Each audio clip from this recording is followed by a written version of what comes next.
Hello everyone, welcome to the law code by Satish Pandey. तो आज का ये जो सेशन है वो है प्लीडिंग्स के बारे में। प्लीडिंग होती क्या है?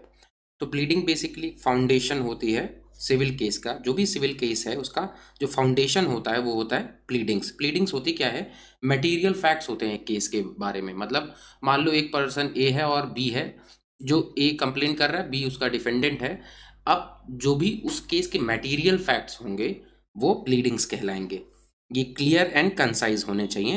अब समझ लेते हैं कि जनरल प्रिंसिपल्स ऑफ प्लीडिंग्स क्या क्या है। मतलब सबसे पहले आ जाता है what should a pleading state. तो सिर्फ मटेरियल फैक्ट्स के बारे में बात करेंगे, क्या क्या चीज़ों को अवॉइड करना चाहिए। लॉन्ग स्टोरीज को अवॉइड करना चाहिए एंड इसके अंदर कोई भी एविडेंस को आप ऐड नहीं कर सकते। नेक्स्ट आ जाता है how should a pleading be formatted.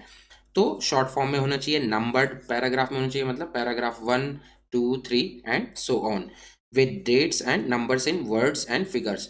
जो नंबरिंग सिस्टम है वो आपको वर्ड्स में भी होना चाहिए और फिगर्स में भी होना चाहिए। जैसे क्या क्या, एक एग्जांपल के थ्रू समझ लेते हैं।